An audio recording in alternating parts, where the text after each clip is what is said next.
Hello students, welcome back to the channel accounts learning point. आज की video में MCQs questions करेंगे। पिछली वीडियो में भी एमसीक्यूज़ क्वेश्चंस किए थे 2023-24 के सीबीएसई सैम्पल पेपर में से किए थे। आज 22-23 के करेंगे। कोशिश करूँगी वीडियो शॉर्ट में बनाओ, तो जल्दी जल्दी बढ़ते हैं आगे। क्वेश्चन नंबर 1 में है, नव्या और राधे पार्टनर्स हैं, प्रॉफिट एंड लॉसेज 3:1 में बांटते हैं। श्रेया एडमिट होती है 1/5 शेयर से। Shreya was unable to bring her share of goodwill, वो गुडविल लेके नहीं आ पाती है। तो जनरल एंट्री जो रिकॉर्ड हुई हुई है प्रीमियम गुडविल, वो ये है Shreya's current account debit to Navya's capital account to Radhe's capital account. ठीक है, और न्यू प्रॉफिट शेयरिंग रेशियो हमें कैलकुलेट करना है। तो जैसे आप देख रहे हैं कि अगर नव्या को जो मिला है 8,000 मिला है और राधे को जो मिला है वो 16,000, यानी कि कुछ 1:2 का कुछ इनका सेक्रीफाइसिंग बन रहा है ना। तो 1:2 का सेक्रीफाइसिंग बन रहा है। तो अब इसको सॉल्व करते हैं। तो जैसे नव्या का और राधे, जो इनका पुराना प्रॉफिट शेयरिंग रेशियो 3:1 है, और अगर 8,000 गुडविल का मिलता है नव्या को और 16,000 मिलता है राधे को, तो 1:2 इनका सेक्रीफाइसिंग रेशियो बनेगा। ठीक है, तो सेक्रीफाइसिंग रेशियो क्या होता है, जिसमें पार्टनर्स हम सेक्रीफाइस करते हैं, पार्टनर देते हैं। और जो नए पार्टनर का जो शेयर है वो है 1/5। ठीक है, नए पार्टनर का शेयर है दैट इज़ 1/5। तो 1/5 का 1/3 यानी कि 115 फ्रॉम नव्या। ठीक है, और 1/5 का जो 1/5 उसका शेयर है न्यू पार्टनर का, न्यू पार्टनर कौन है, श्रेया। ठीक है, तो ऐसे ही 1/5 का हम करेंगे 2/3, तो फिर 2/15 ये कहाँ से लेगी, फ्रॉम राधे। ठीक है, तो अगर नव्या अपने शेयर में से 1/15 अगर दे देती है, तो इसका हम कैलकुलेट करेंगे, तो ये हमारे पास आ जाएगा 41/60। ये आ जाएगा न्यू रेशियो। न्यू रेशियो ये किसका है, नव्या का, और राधे का आ जाएगा 1/4 में से 2/15। ये अपना शेयर अगर श्रेया को दे देती है, तो इसके बाद इसका आ जाएगा 7/60। तो अब तीनों का जो रहेगा, नव्या, राधे और श्रेया का, 41/60, 7/60 और 1/5, यानी कि 41, 7, 12। ठीक है, तो ये हमारी क्वेश्चन में हमारा जो ऑप्शन है दैट इज़ ऑप्शन ए। ठीक है, तो इसमें जो हमारा रहेगा वो है ऑप्शन ए, 41:7:12। बढ़ते हैं नेक्स्ट क्वेश्चन की तरफ। असर्शन है commission provided to partner is shown in profit and loss account. अगर पार्टनर को कमीशन दिया जाता है तो वो प्रॉफिट एंड लॉस में होता है। क्या ये सही है? बिल्कुल भी नहीं, क्योंकि पार्टनर को commission, interest on capital, salary कुछ भी दिया जाता है वो एप्रोप्रिएशन ऑफ प्रॉफिट है, जो प्रॉफिट एंड लॉस अकाउंट बनाने के बाद प्रिपेयर किया जाता है। तो असर्शन गलत है। Commission provided to partners charge against profit, बिल्कुल गलत, क्योंकि कमीशन अगर पार्टनर को प्रोवाइड की जाती है that is not charge against profit, that is appropriation of profit, profit में से दिया जाता है, चार्ज अगेंस्ट प्रॉफिट नहीं है। तो इसमें बोथ आर इनकरेक्ट। ठीक है, इसका सी हो जाएगा, both are incorrect. Next question है, अ शेयर ऑफ ₹10, 10 रुपये का एक शेयर है जो 4 रुपये प्रीमियम पर इशू किया है, 7 रुपये इसमें से कॉल्ड अप हुआ है एंड पेड अप हुआ है। तो अनकॉल्ड कैपिटल पूछ रहा है। इस 7 रुपये के अंदर 1 रुपये का तो प्रीमियम है। ठीक है, तो कितने का हुआ, 6 रुपये का। तो 6 रुपये अगर कॉल्ड अप हो गई है तो 4 रुपये की अनकॉल्ड कैपिटल कितनी रहेगी, 4 रुपये की। ठीक है, तो क्या ऑप्शन क्या है, बी। इसका एक ऑप्शन में एक और क्वेश्चन गिवन है, while issuing dash type of debentures, कौन से टाइप के डिबेंचर्स अगर इशू किए जाते हैं, company does not give any undertaking for the repayment of money borrowed by issuing such debentures, कि इन को मतलब वो रीपेमेंट नहीं करता है, रीपेमेंट मतलब रिडीम नहीं करता है ड्यूरिंग द मतलब लाइफ टाइम में, कंपनी की लाइफ टाइम में रिडीम नहीं करता है, eight the time of winding up of the company होता है ना। तो साफ पता चल रहा है कि जो रिडीम नहीं करता है, पेमेंट नहीं करता है, तो कौन सा हो जाएगा, डी, नॉन रिडीमेबल डिबेंचर्स होते हैं। राइट, पढ़ते हैं नेक्स्ट क्वेश्चन की तरफ। 5th क्वेश्चन हमारा है, समीक्षा अर्शिया और दिव्या पार्टनर्स हैं। प्रॉफिट लॉसेस जो बांट रही हैं वो 5:3:2 में बांट रही हैं। 1 अप्रैल से वो डिसाइड करते हैं कि फ्यूचर प्रॉफिट जो बांटेंगे वो 2:5:3 में बांटेंगे। बैलेंस शीट हमें गिवन है जिसके अंदर 40,000 रुपये का तो इन्वेस्टमेंट फ्लक्चुएशन फंड है। मार्केट वैल्यू है 30,000 लेकिन बुक वैल्यू कितना है 50,000, तो इसका मतलब मार्केट वैल्यू घट गया। तो जो भी हम ये इन्वेस्टमेंट फ्लक्चुएशन फंड यानी कि जो रिजर्व्स बनाते हैं वो इन्हीं फ्लक्चुएशंस के लिए बनाते हैं जो इन्वेस्टमेंट में फ्लक्चुएशन हुआ है। तो फ्लक्चुएशन जो हुआ है 20,000 से वैल्यू कम हुई है, तो इस 40,000 में से पहले तो हम 20,000 यूज़ कर लेंगे फॉर द इन्वेस्टमेंट, राइट। तो अब इन्वेस्टमेंट फ्लक्चुएशन फंड कितना बचा हमारे पास, सिर्फ 20,000। अब आगे हैं, partners have decided not to show revised valued in the balance sheet. उन्होंने डिसाइड किया है कि जो भी ये इन्वेस्टमेंट की जो वैल्यूज़ वगैरह हैं ये बैलेंस शीट में शो नहीं करेंगे। तो उस केस में क्या होता है, उसमें केस में ये होता है कि जो भी पार्टनर को मिलता है, अच्छा इसमें एक चीज़ और है, इसमें बैलेंस भी है, डेबिट बैलेंस भी है, डेबिट बैलेंस है प्रॉफिट एंड लॉस अकाउंट का। तो इस क्वेश्चन को करते हैं। अगर डेबिट बैलेंस होता है प्रॉफिट एंड लॉस का, इसका क्या मतलब होता है, ये हमारा लॉस है। तो 50,000 रुपये तो उसके हैं नेगेटिव, ठीक है, और 20,000 रुपये जैसा मैंने आपको बताया फ्लक्चुएशन रिजर्व फंड में मिलेंगे। तो एक तरह से ये 30,000 का जो अमाउंट आ रहा है ये एक नेगेटिव बैलेंस आ रहा है, यानी कि जब नेगेटिव बैलेंस होता है पार्टनर्स के अकाउंट में डेबिट होता है। अब यहाँ पर ये है कि जो भी ये चेंजेस आ रहे हैं पार्टनर्स इसको रिवाइज बैलेंस शीट में मतलब नहीं दिखाना चाहते वो, तो फिर उसमें क्या होगा, तो ये जो 30,000 का जो नेट इफेक्ट है, ये जो नेट इफेक्ट है 30,000 रुपये का, ये सेक्रीफाइजिंग पार्टनर गेनिंग पार्टनर को देगा। लेकिन अब यहाँ पर जो सेक्रीफाइजिंग पार्टनर है वो वैसे भी सेक्रीफाइजिंग पार्टनर क्रेडिट होता है, अब यहाँ पर क्या हो जाएगा, डेबिट हो जाएगा। ऐसा क्यों, चलो पहले देखते हैं कि सेक्रीफाइजिंग और गेनिंग कर कौन रहा है, ठीक है। अब जैसे इसके अंदर ओल्ड रेशियो जो गिवन था पार्टनर्स का वो था 5:3:2, समीक्षा, अर्शिया और दिव्या का, ठीक है। और न्यू रेशियो जो था अब वो है 2:5:3। तो पहले देखते हैं कि कौन गेन कर रहा है कौन सेक्रीफाइस कर रहा है। तो पहले समीक्षा का देखते हैं, उसका ओल्ड है 5/10, 5 + 3 + 2 10 -2/10, तो कितना आ रहा है 3/10। इसका ओल्ड जो था वो ज़्यादा है तो ये क्या कर रही है, सेक्रीफाइस। अब इसके बाद हमारे पास है अर्शिया, अर्शिया का देख लेते हैं 3/10 -5/10, 2/10 जो कि न्यू इसका ज़्यादा है तो ये क्या कर रही है, गेन। अब ऐसे ही दिव्या का देख लेते हैं, दिव्या का है 2/10 ओल्ड और 3/10 न्यू, तो ये भी क्या कर रही है, गेन।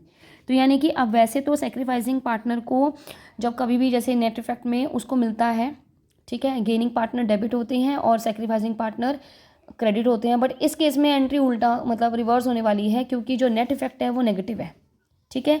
तो यहाँ पर गेनिंग पार्टनर क्या होने वाले हैं, क्रेडिट, और समीक्षा क्या होने वाली है, डेबिट। तो इसकी जनरल एंट्री हो जाएगी, इसके किस अमाउंट से, 30,000 का हम निकालेंगे, 30,000 का हम निकालेंगे 3/10, कितना हो जाएगा 9,000।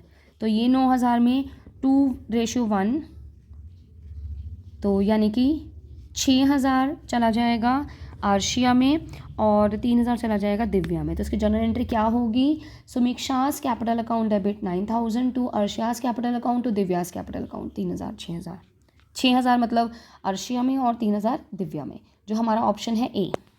जैसे अभी हमने सॉल्व किया, हमारे पास ऑप्शन है ए, समीक्षास कैपिटल अकाउंट डेबिट 9,000 और अर्शियास कैपिटल अकाउंट 6,000 जो 2:1 में उनको बांट दिया था, ठीक है। बढ़ते हैं नेक्स्ट क्वेश्चन की तरफ। हमारे पास ऑप्शन में ही नेक्स्ट क्वेश्चन है एक, सोहन मोहन पार्टनर्स हैं, शेयर इन प्रॉफिट जो लॉसेज हैं वो 2:3 है और कैपिटल भी दे रखी है 5 लाख सोहन की, 6 लाख मोहन की। 1 जनवरी को सोहन ने गारंटी एक लोन ग्रांटेड किया है फर्म को 20,000 रुपये का और मोहन ने किया है 10,000 रुपये का। सोहन ने 20,000 रुपये का और मोहन ने 10,000 रुपये का। अब determine the amount of loss, अब क्या लॉस हो सकता है क्योंकि फर्म में पहले से ही लॉस है। देखो जो ये पहले से ही लॉस दे रखा है बिफोर इंटरेस्ट 2,500 रुपये। अब क्योंकि आपको पता है कि जो इंटरेस्ट ऑन लोन होता है वो चार्ज अगेंस्ट प्रॉफिट होता है। चार्ज अगेंस्ट प्रॉफिट का क्या मतलब है, फर्म में अगर लॉस भी हो रहा है तो इंटरेस्ट तो पे करना ही पड़ेगा। अब इंटरेस्ट कैलकुलेट करते हैं कितना इंटरेस्ट है। इंटरेस्ट कैलकुलेट करते टाइम ये देखेंगे कि जो ये फाइनेंशियल ईयर है वो 2022-2023 है, लोन दिया गया है जनवरी 1 2022 को, तो यानी कि सिर्फ 3 महीने का। करंट फाइनेंशियल ईयर जो रहेगा 22-23 वाला, उसके अंदर 3 महीने का ही इंटरेस्ट चार्ज होगा, जनवरी फरवरी मार्च। ठीक है, तो पहले हम 20,000 का निकालेंगे। अब क्योंकि इसके अंदर इंटरेस्ट ऑन लोन की तो कोई है नहीं अमाउंट की कितना परसेंटेज है, तो हम 6% देते हैं। तो 20,000 का 6% के हिसाब से कैलकुलेट करेंगे, 10,000 का 6% के कैलकुलेट करेंगे, लेकिन सिर्फ 3 महीने का। चलो करते हैं इस क्वेश्चन को भी। अब हम इंटरेस्ट ऑन लोन की कैलकुलेशन कर लेते हैं। इंटरेस्ट ऑन लोन, सोहन ने जो लोन ग्रांट किया था 20,000 रुपये का 6 महीने के लिए, 6% है 3 महीने के लिए, जो हमारा आ जाएगा 300 रुपये। और इसी तरह से अगर हम मोहन का कैलकुलेट करेंगे 10,000 रुपये के लोन का 6% के हिसाब से 3 महीने का, वो आ जाएगा 150 रुपये। ठीक है, अब क्योंकि फॉर्म में पहले से ही लॉस है 2500 रुपये का, ये नेगेटिव बैलेंस है, इसमें से 450 रुपये इनका जो लोन है ये भी चार्ज करना है, तो ये हमारा आ जाएगा 2,950 लॉस। ठीक है, कौन बियर करेंगे? ये दोनों पार्टनर्स बियर करेंगे। कौन है पार्टनर? सोहन मोहन। तो सोहन और मोहन का जो रेशियो दे रखा है 2:3, तो 2,950 को 2/5 अगर हम करेंगे तो 1180 आ रहा है। कैलकुलेट करने पर सोहन का लॉस, जो सोहन के हिस्से का लॉस है, और मोहन के हिस्से का लॉस आ जाएगा 2950 3/5, यानी कि 1770। ठीक है, तो जो हमारा ऑप्शन है डी। तो हमारा जो ये डी जो हमारा है वो सही आंसर है। नेक्स्ट क्वेश्चन है, विहान मन दो पार्टनर्स हैं, 3:2 उनका प्रॉफिट शेयरिंग रेशियो है, फ्लक्चुएशन उनकी कैपिटल है, जो कि 31 मार्च यानी कि at the end of the year दिखा रहा है 4 लाख और 4,65,000 मन की। ठीक है, ड्राइंग्स वो कर रहे हैं 65,000 ईच, यानी कि दोनों ही 65,000 की ड्राइंग्स कर रहे हैं। पार्टनरशिप डीड में इंटरेस्ट ऑन कैपिटल प्रोवाइड किया गया 10%, लेकिन वह ऑन ओपनिंग कैपिटल, वह हमेशा ही ओपनिंग कैपिटल के ऊपर ही हम इंटरेस्ट ऑन कैपिटल अलाउ करते हैं। अब कैलकुलेट करना है हमें ओपनिंग कैपिटल ऑफ विहान, मतलब इस क्वेश्चन में हमें सिर्फ ओपनिंग कैपिटल पूछा गया है। ठीक है, तो करते हैं इस क्वेश्चन को। पहले हम क्या करेंगे, तो ऐसे ही विहान और मन की हम ओपनिंग कैपिटल, तो पहले हमारे पास जो दे रखा है वो क्लोजिंग कैपिटल दे रखा है ना, at the end of the year वाली, जो हमारे पास है 4 लाख विहान की और 4,65,000 मन की। इसके अंदर हम ऐड कर देंगे ड्राइंग्स, क्योंकि ड्राइंग्स जो होती है वो लेस करते हैं, इसमें से लेस हुआ है तो वो ऐड कर देंगे, क्योंकि हमें ओपनिंग में जाना है, स्टार्टिंग पे जाना है ना, ये तो एट द एंड ऑफ वाला है, तो 65,000 ईच है, तो 65,000 हम दोनों में प्लस कर देंगे। ठीक है, तो ये हमारे पास आ जाएगा कितना, 4,65,000, और इसका आ जाएगा 5,30,000। अब इसके बाद इसके अंदर जो प्रॉफिट जो बांट दिया गया है वो हम लेस कर देंगे, जो प्रॉफिट डिस्ट्रीब्यूटेड है वो हम लेस कर देंगे, क्योंकि हम ओपनिंग कैपिटल पर आ रहे हैं। जो प्रॉफिट गिवन था वो गिवन था 2,25,000 डिविजिबल प्रॉफिट, उसके रेशियो में 3:2 में अगर हम बांटेंगे तो 1,35,000 आ रहा है विहान का, और मैंने कैलकुलेट किया था अभी, तो 90,000 आ रहा है मन का। ठीक है, तो 3,30,000 आ जाएगी विहान का अमाउंट, और 4,30,000 आ जाएगा। ये जो हमारा अमाउंट है ये at the end of year है, लेकिन इसके अंदर interest on capital already allow किया गया है। अब हमें से विहान का निकालना है वो वाला अमाउंट जिसमें इंटरेस्ट ऑन कैपिटल ना हो। जब कभी भी हमें बिफोर में जाना होता है ना किसी भी अमाउंट में, तो हम परसेंटेज को उल्टा कर देते हैं। परसेंटेज 10% था, तो 10/100/10 कर देंगे, तो ये हमारे पास बिफोर इंटरेस्ट आ जाएगा कि इसके अंदर इंटरेस्ट कितना है, या तो हम इसको, तो ये हमारा आ जाएगा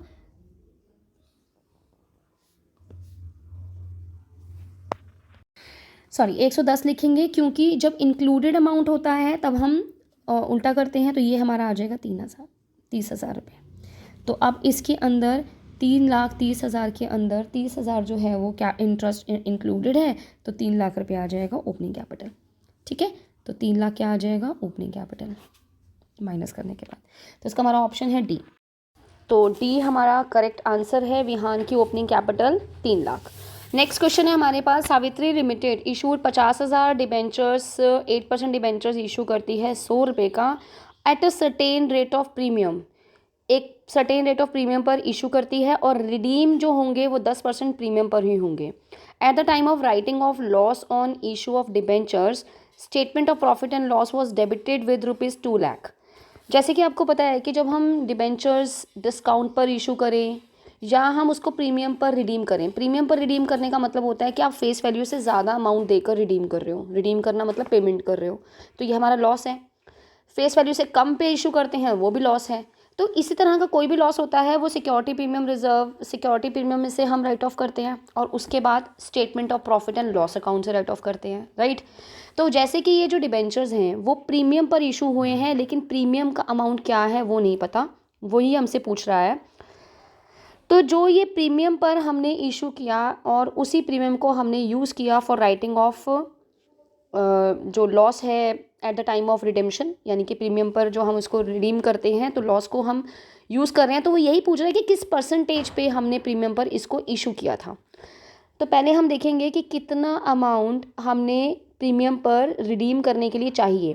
50,000 अगर डिबेंचर्स हैं और प्रीमियम है 10%, 100 रुपये का 10% यानी कि 10 रुपये, तो 5 लाख रुपए हमें चाहिए उसको रिडीम करने के लिए, राइट ऑफ करने के लिए प्रीमियम के अमाउंट को। और 2 लाख रुपए अगर हमने यूज़ किया है, उसको करके देखते हैं। 5 लाख रुपए हमें चाहिए प्रीमियम के लिए। अगर 2 लाख रुपए हमने सिक्योर प्रॉफिट एंड लॉस में से यूज़ किया है तो 3 लाख रुपए किसका था? सिक्योरिटी प्रीमियम का। और 3 लाख रुपए तब डिबेंचर्स कितने थे? 50,000। तो यानी कि 6 रुपये हमने, तो इसका सही आंसर हो जाएगा 6%, क्योंकि 6 रुपये में हमने डिबेंचर्स इशू किए थे। 6 रुपये, 100 रुपये का 6 रुपये यानी कि 6%, राइट। बढ़ते हैं नेक्स्ट क्वेश्चन की तरफ। Durga limited issued 80,000 debentures, 10% debenture 100 रुपये का डिबेंचर है और एक सर्टेन रेट ऑफ डिस्काउंट पर हमने इशू किया है और रिडीम कर रहे हैं 20% प्रीमियम पर, यानी कि इशू भी लॉस पर है और रिडीम भी लॉस पर है, ठीक है। एग्जिस्टिंग बैलेंस सिक्योरिटी प्रीमियम का बिफोर इशूइंग 25 लाख रुपए का डिबेंचर्स, 25 लाख रुपए का सिक्योरिटी प्रीमियम का हमारे पास बैलेंस था, ठीक है। ये 25 लाख रुपए हमने यूज़ किया होगा किसके लिए? Loss on issue of debentures. Loss on issue debentures कितना है? मतलब इशू के टाइम पर भी लॉस है और रिडीम के टाइम का भी लॉस है, ठीक है। तो वो कह रहा है कि 25 लाख रुपए उसमें पड़े थे और अब जो सिक्योरिटी प्रीमियम का जो बैलेंस बच रहा है वो 5 लाख रुपए है। तो अब वो पूछ रहा है कि क्या रेट था डिस्काउंट का जो हमने इसको इशू किया था। देखो, अब 80,000 डिबेंचर्स हैं, 20%, 25 लाख रुपए, इसको हम करके देखते हैं। अब जैसे 80,000 डिबेंचर्स हैं और 20 रुपये प्रीमियम था, तो यानी कि 16 लाख रुपए हमने प्रीमियम का, हम रिडेम्पशन के टाइम पर प्रीमियम था। 25 लाख रुपए सिक्योरिटी प्रीमियम हमारे पास पड़ा था और रिडेम्पशन के टाइम पर हमने कितना प्रीमियम दिया है? 16 लाख रुपए, जो हमने 25 लाख रुपए में से दिया, ठीक है। अब 9 लाख रुपए बचे, लेकिन वो कह रहा है कि अगर 5 लाख रुपए अभी भी अगर उसमें बैलेंस शो कर रहा है तो 4 लाख रुपए हमने यूज़ किए हैं। ये 4 लाख रुपए हमने किस लिए यूज़ किए होंगे? डिस्काउंट पर इशू करते हुए। और 4 लाख रुपए कितने डिबेंचर्स का है? 80,000 डिबेंचर्स का। तो ये हमारे पास आ जाएगा 5 रुपये, तो इसका सही आंसर हो जाएगा बी, 5%। बढ़ते हैं नेक्स्ट क्वेश्चन की तरफ। Atara limited issued a prospectus inviting 12,000 shares. 12,000 shares invite किए हैं। 3 रुपये की एप्लीकेशन है, 5 रुपये की अलॉटमेंट है, बाकी बैलेंस कॉल पर। पब्लिक ने कुछ certain number of shares apply किए और एप्लीकेशन मनी रिसीव हो गई। तो which of the following application money if received restricted the company to proceed with the allotment of shares as per SBI guideline. As per SEBI guideline के हिसाब से 90% premium, 90% minimum subscription होता है जो हमें एप्लीकेशन। तो SEBI गाइडलाइन के हिसाब से 90% मिनिमम सब्सक्रिप्शन का होना चाहिए जो एप्लीकेशन के टाइम पर आना चाहिए। अगर 12,000 शेयर्स हैं तो एप्लीकेशन मनी 3,000 है, तो 36,000। तो 36,000 का अगर हम 90% निकालेंगे तो वो हमारे पास आएगा 32,400, ठीक है। तो ये 32,400 जो रहेगा वो हमारा मिनिमम सब्सक्रिप्शन होना चाहिए, जब उसके बाद फिर वो अलॉटमेंट मनी आगे अलॉटमेंट मनी के लिए बोल सकती है, राइट। बढ़ते हैं नेक्स्ट क्वेश्चन की तरफ। अमे बीना चंदर पार्टनर्स हैं और उनकी जो कैपिटल दे रखी है 50,000, 70,000, 80,000। MA डिसाइड करता है कि वो 31 मार्च 2022 को रिटायर होगा। उसके हमारे पास इन्फॉर्मेशन दे रखी है। जनरल रिजर्व में पड़ा है 7500 रुपये, गुडविल है 30,000 रुपये फॉर्म की और रीवैल्यूएशन का जो गेन है वो 24,000 रुपये है। और वो पूछ रहा है कि calculate the amount to be paid, कि कितना अमाउंट हमें पे करना है उसके रिटायरमेंट पर। रिजर्व जो है 7500 रुपये हैं, इसमें क्योंकि profit and sharing ratio given नहीं है तो तीनों का इक्वल रहेगा। तो 7500 में से इसका अमाउंट आ जाएगा, 7500 को अगर हम 3 से डिवाइड करेंगे तो वो हमारा आ जाएगा 2500 रुपये। ठीक है, तो 2500 हमारा हो जाएगा रिजर्व का। गुडविल अगर 30,000 की है तो 10,000 शेयर किसका होगा, अमे का, तो ये भी हो गया। तो और उसके बाद रिवैल्यूएशन का भी 24,000। तो जब हम इन तीनों को ऐड करेंगे, उसकी कैपिटल है 50,000 रुपये, राइट, 2500 रुपये, 50,000 रुपये उसकी कैपिटल, उसके अंदर 2500 रुपये जनरल रिजर्व के, उसके अंदर 10,000 रुपये गुडविल के, और उसके अंदर 8,000 रुपये गेन ऑन रीवैल्यूएशन के।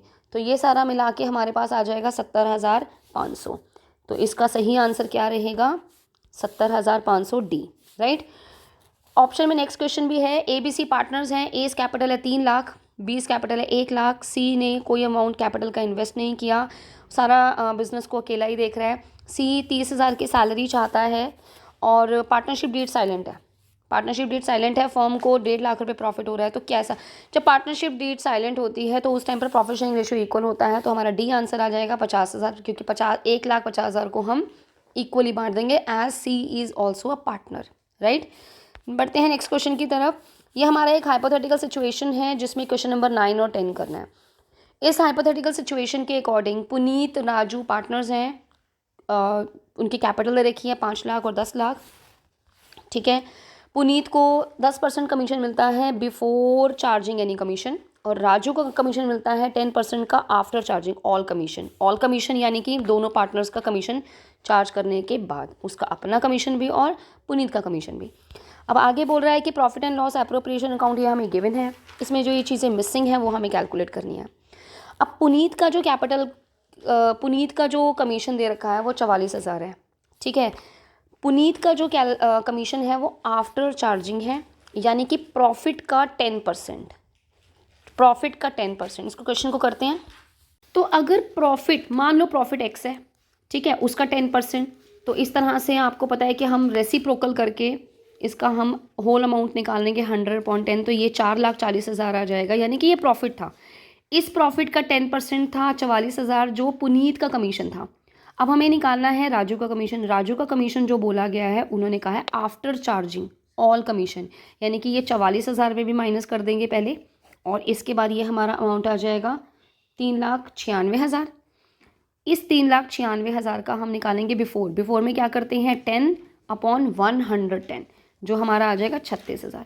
ये 36,000 पे किसका कमीशन हो गया, अब राजू का।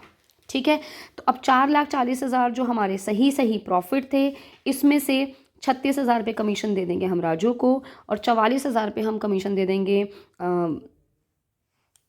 पुनीत को। तो 3,60,000 हमारे पास आ जाएगा फर्म का प्रॉफिट, जो मतलब डिविजिबल प्रॉफिट। ठीक है, डिविजिबल प्रॉफिट इस वाले कॉलम में आ जाएगा 4,40,000 पे। 4,40,000 यहाँ आएगा क्योंकि ये हमारा प्रॉफिट है। उसके बाद 44,000 यहाँ 36,000 उसका कमीशन, और पुनीत का जो प्रॉफिट मिलेगा, अब 3,60,000 प्रॉफिट है। प्रॉफिट शेयरिंग रेशियो गिवन नहीं है तो इक्वल हो गया, तो यानी कि दोनों का 1,80,000 1,80,000, राइट। लेकिन अब यहाँ पर हमारे पास 9th क्वेश्चन में हमसे पूछा हुआ है राजू का कमीशन। राजू का कमीशन हमने कितना कैलकुलेट किया था 36,000, और पुनीत का हमने प्रॉफिट बताना है यहाँ पर, तो कितना आ जाएगा 1,80,000। ठीक है, क्योंकि 3,60,000 डिविजिबल प्रॉफिट आया था, प्रॉफिट शेयरिंग रेशियो गिवन नहीं है, तो इक्वल पार्टनर्स हैं, तो ईच पार्टनर का शेयर कितना हो जाएगा 1,80,000, राइट। बढ़ते हैं नेक्स्ट क्वेश्चन की तरफ। चूज द करेक्ट सीक्वेंस बताना है जिसमें डिविजिबल प्रॉफिट डिवाइड करते हैं। सबसे पहले तो एप्रोप्रिएशन ऑफ प्रॉफिट होता है, ठीक है। उसके बाद guarantee by partner to the firm, अगर पार्टनर ने गारंटी देखी कि इतना प्रॉफिट हम कमाएंगे, फिर उसको देखते हैं। उसके बाद हम देखते हैं कि फर्म ने कितनी गारंटी दिया पार्टनर को, फिर उसके बाद होता है पार्टनर टू पार्टनर। ठीक है, तो इसका क्या सीक्वेंस रहेगा, सी इसका करेक्ट आंसर है, क्योंकि इसमें पहले हमारा है third, transfer of profit to profit and loss and appropriation account. उसके बाद कोई अगर पार्टनर ने गारंटी दी, पार्टनर ने फर्म को गारंटी दी है, फर्म ने पार्टनर को गारंटी दी है, फिर पार्टनर टू पार्टनर, राइट। तो थर्ड, सेकंड, फर्स्ट, फोर्थ। बढ़ते हैं नेक्स्ट क्वेश्चन की तरफ। 10,000 शेयर्स हैं, 10 रुपये का एक शेयर, 10,000 शेयर्स हैं, 10 रुपये का एक शेयर है। फोरफिट कर दिया, non payment of final call. Final call कितने की है? 3 रुपये की। 3 रुपये की कॉल नहीं आई। 7,000 रुपये ही 7,000 शेयर्स ही थे, 7,000 रुपये नहीं, 7,000 ही शेयर्स थे जो री इशू किए हैं, यानी कि 3,000 शेयर्स री इशू नहीं किए हैं। तो वो पूछ रहा है कि what is the amount of maximum possible discount, कितने रुपए अगर कंपनी 3,000 जो शेयर्स री इशू नहीं किए उसको री इशू करती है तो मैक्सिमम कितना डिस्काउंट दे सकती है। तो इस केस में क्या होता है, जितना अमाउंट एक फर्म जब फोरफिट करने पर जितना अमाउंट उसको मिलता है उससे ज़्यादा का डिस्काउंट वो नहीं दे सकती। तो 10 रुपये का शेयर था, 7 रुपये के हिसाब से पैसे आए ना, तो 7 रुपये से ज़्यादा डिस्काउंट नहीं दे सकती। तो मैक्सिमम डिस्काउंट कितना है? 7 रुपये। ठीक है, तो यहाँ पर वो उसने पूछा है 7 रुपये को अगर हम 3,000 से मल्टीप्लाई करेंगे तो 21,000 रुपये आ जाएगा। तो B is the correct option, 21,000 रुपये। राइट, बढ़ते हैं नेक्स्ट क्वेश्चन की तरफ। Now in the 13 question, as per companies act 2013 security premium balance जो हम कहाँ कहाँ यूज़ कर सकते हैं। तो जैसे यहाँ पर है issuing bonus to existing share holders to convert partly paid up into fully paid up. Company bonus shares issue करती है but not partly paid up into fully paid up. और प्रोवाइडिंग प्रीमियम, यस, अगर company debentures को redeem करती है उस पर time पर जो प्रीमियम प्रोवाइड करती है उसके लिए यूज़ कर सकती है। और राइटिंग ऑफ ऑल एक्सपेंडिचर नहीं होता, लॉसेस होता है। इसका सही आंसर है बी। बढ़ते हैं नेक्स्ट क्वेश्चन की तरफ। गंगा एंड जमुना पार्टनर्स हैं, 2:1 उनका प्रॉफिट शेयरिंग रेशियो है। सरस्वती नई पार्टनर आती है, 1/5 उसका शेयर है फ्यूचर प्रॉफिट्स में। At the time of admission, at the date of admission Ganga की कैपिटल दे रखी है, जमुना की भी दे रखी है। सरस्वती 25,000 रुपये की गुडविल लेके आती है और अब वो अपनी प्रोपोर्शनेट में कैपिटल भी लेके आती है। अब वो कैपिटल कितनी लेके आए ये पता करना है। सिंपल है, 1,00,000 रुपये, अगर 1,02,000 रुपये गंगा की कैपिटल थी, 73,000 और 25,000, इन तीनों को हम ऐड कर देंगे क्योंकि 25,000 रुपये जो मिलेंगे वो पार्टनर्स को ही मिलेंगे ना, गंगा और जमुना को, क्योंकि वो उनको कंपनसेट करते हैं। तो इन तीनों अमाउंट को हम ऐड कर देंगे। करते हैं इस क्वेश्चन को। अब 1,02,000 रुपये तो गंगा की है, ठीक है, प्लस 73,000 रुपये जमुना की है, 25,000 रुपये इनको मिल जाएगा गुडविल का, जो प्रीमियम फॉर गुडविल नया पार्टनर लेके आता है। तो इन सबको मिला के हमारा आ रहा है 2,00,000 रुपये। ठीक है, ये 2,00,000 रुपये किसके हैं? गंगा और जमुना के। गंगा और जमुना का शेयर कितना है? अब जैसे नए सरस्वती का जो शेयर है वो है 1/5। ठीक है, तो 1 में से अगर 1/5 कर दें, माइनस कर दें, तो 4/5 किसका है? जमुना और गंगा और जमुना का। ठीक है, और 2,00,000 रुपये उन्हीं का ही अमाउंट है। तो इसमें से ना टोटल अमाउंट निकालने के लिए इस शेयर को, जो ये हमारा रिमेनिंग है 4/5, इसको हम रेसिप्रोकल कर देंगे। इससे हमें मतलब पूरी फर्म की कैपिटल आ जाएगी, पूरी फर्म का पैसा आ जाएगा, जो हमारे पास आ जाएगा 2,50,000 रुपये। ये 2,50,000 रुपये अगर पूरी फर्म का है तो इस 2,50,000 में नए पार्टनर का शेयर कितना है? 1/5। तो 1/5 निकालेंगे तो कितना आ जाएगा? 50,000। यानी कि सरस्वती 50,000 रुपये कैपिटल का लेके आई है। आई होप समझ में आ गया होगा। 2,00,000 रुपये टोटल जो हमने निकाला, गंगा की कैपिटल, जमुना की कैपिटल और जो उनको गुडविल मिला, प्रीमियम फॉर गुडविल मिला, 2,00,000 रुपये आया। ये तो अगर 2,00,000 रुपये किसका है? दोनों पार्टनर्स का। उनका शेयर कितना है? 4/5 दोनों का पूरे फर्म की कैपिटल में। तो उसको हम रेसिप्रोकल करके पूरी फर्म की कैपिटल, फिर उसमें से नए पार्टनर का शेयर। राइट, सी हो जाएगा जो उसकी कैपिटल सरस्वती लेके आई है। बढ़ते नेक्स्ट क्वेश्चन की तरफ। ग्रीन एंड ऑरेंज पार्टनर्स हैं। ग्रीन विड्रॉ करता है fix amount at the beginning of every month. ठीक है, हर मंथ की बिगनिंग में निकालता है और इंटरेस्ट जो चार्ज होता है वो 8% पर एनम के हिसाब से। At the end of the year green की जो ड्राइंग्स हैं वो 2,600 रुपये हैं। मंथली ड्राइंग्स कितनी है वो निकालनी है। ठीक है, हमें ग्रीन की ड्राइंग के ऊपर इंटरेस्ट गिवन है 2,600 रुपये और मंथली वो विड्रॉ कितना करता था ये कैलकुलेट करना है। सबसे पहले हम मंथ सीखेंगे। जब कभी भी कोई भी पार्टनर फिक्स्ड अमाउंट निकालता है तो time left after first drawing plus time left after last drawing upon 2, इससे हम मंथ्स कैलकुलेट करते हैं। तो चलो पहले मंथ्स देख लेते हैं। मंथ्स कैलकुलेट करने के लिए हम देखते हैं time left after first drawing. अब पहली ड्राइंग उसने कब की है? बिगनिंग ऑफ एवरी मंथ, यानी कि 1 अप्रैल को 12 महीने बचे पहली ड्राइंग करने के बाद। लास्ट ड्राइंग करी उसने 1 मार्च को, तो 1 महीना। तो यहाँ हमारा आ जाएगा 13/2, जिसको मतलब हम बोलेंगे 6.5। राइट, अब हमें ये नहीं पता कि उसने ड्राइंग कितनी की है पूरे साल की, लेकिन ये पता है कि 6.5 मंथ्स हमने लेने हैं, ये हमने मंथ्स कैलकुलेट किए हैं, ठीक है। तो मंथ्स के नीचे हम फिर 12 लिखते हैं। परसेंटेज हमें गिवन है 8%। ये सब करने के बाद हमारे पास जो इंटरेस्ट आएगा वो आएगा 2600 रुपये, यानी कि हमें ये नहीं पता कि उसने ड्राइंग्स कितनी करी है। तो इन दिस वे हम इसको सॉल्व करेंगे एंड एक्स की वैल्यू निकालेंगे। 100/8, 12/6.5।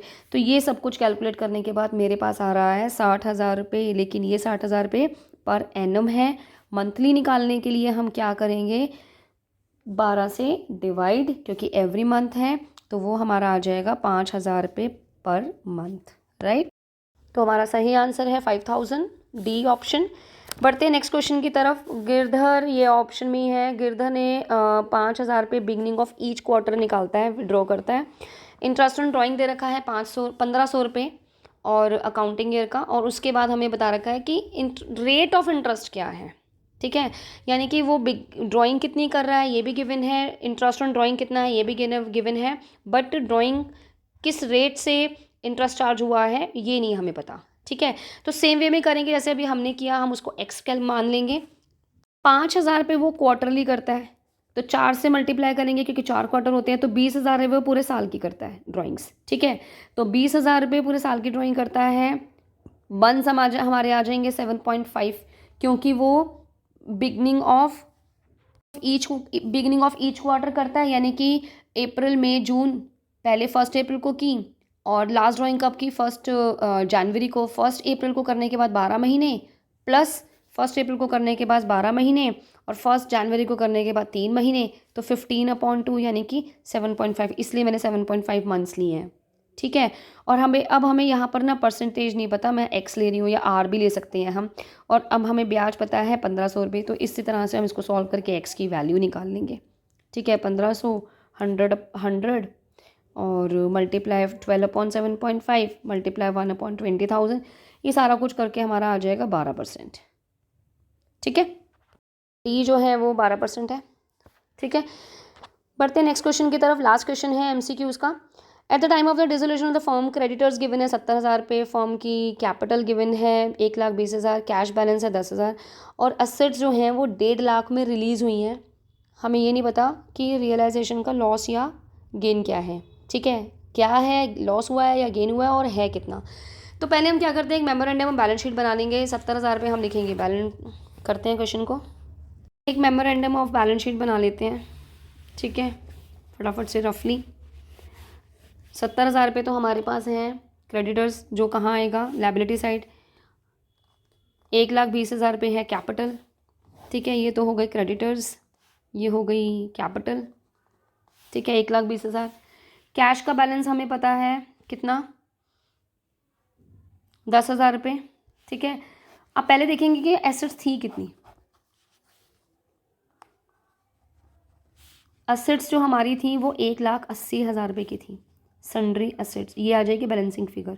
ये मैंने मेमोरेंडम ऑफ